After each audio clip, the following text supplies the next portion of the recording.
Hello Virgo, here is your weekly horoscope for February 7 to February 13th.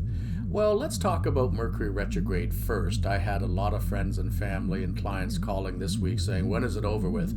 Because yes, Mercury retrograde does indicate a fair number of frustrations, delays, and mishaps. You can read more about Mercury retrograde on my website, RobShawAstrology.ca. I just added a third article about Mercury retrograde, specifically how to survive this one. With Mercury square Mars, unfortunately, Mercury is currently your ruling planet, Virgo, and Mars squaring it tends to make you a bit irritable. And it makes you more of a stickler for details, and it makes you a bit more grumpy. I guess irritable and grumpy are the same thing. But that kind of tells you what to expect for the week. That if you want to lose it and you want to be in a bad mood and critical and all this stuff all the things that we don't care for with Virgo, you can be all of those things this week if you wish, but you won't make any friends. So there is potential for disagreements, conflict with this aspect, but more importantly, there is a potential for you to hurt yourself.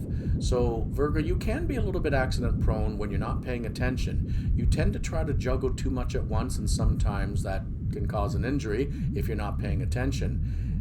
There is that kind of an aspect going on this week, so you should take some extra care in the workplace. Now, with the Sun, Mercury, Venus, Jupiter, Saturn, all in Aquarius, they're going to be joined by the Moon as well from the 9th to the 12th.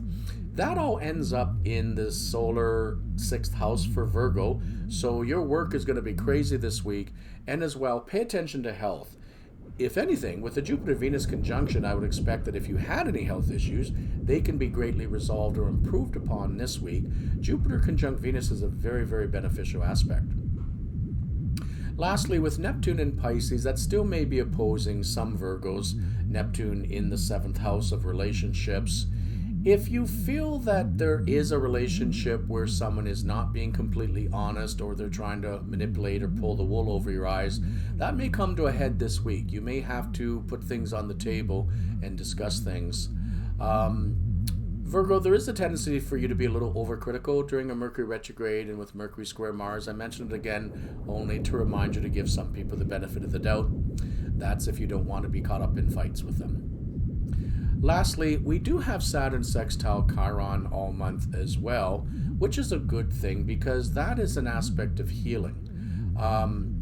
Now, neither sign really hits Virgo so much, but just the fact that Chiron and Saturn are sextiling in the sky, especially while Saturn is squaring that Uranus and Taurus, there may be some added benefit for Virgo in that you might see that there is healing of disagreements or problems within at least one relationship this week. It could be that you come to an understanding with somebody. So there's your week ahead, Virgo. I hope you make it a good one.